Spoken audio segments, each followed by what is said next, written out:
Okay, my traditional assessment was an end of unit exam, multiple choice on the Great Depression, the New Deal. There were four answer choices for each question.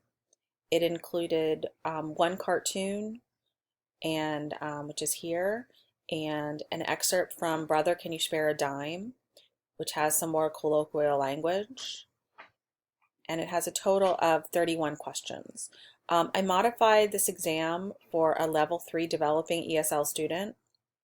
So I took one answer choice from every question, so there's only three answer choices instead of four for each. I added some additional directions.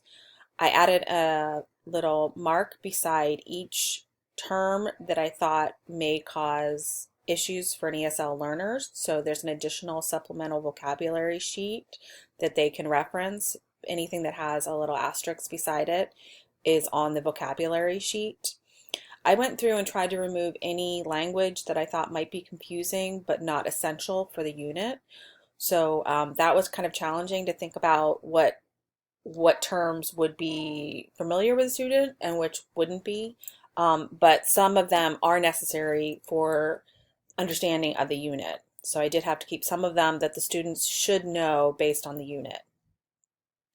So I did keep that one cartoon that was down here, but I did add a caption around it, kind of explaining who Uncle Sam was in case they wouldn't understand that reference, and also just explaining what the picture shows. So hopefully that will help them understand, even though they may not understand the older man in the background is Uncle Sam, whereas most native-born Americans at that point would normally know what Uncle Sam looks like.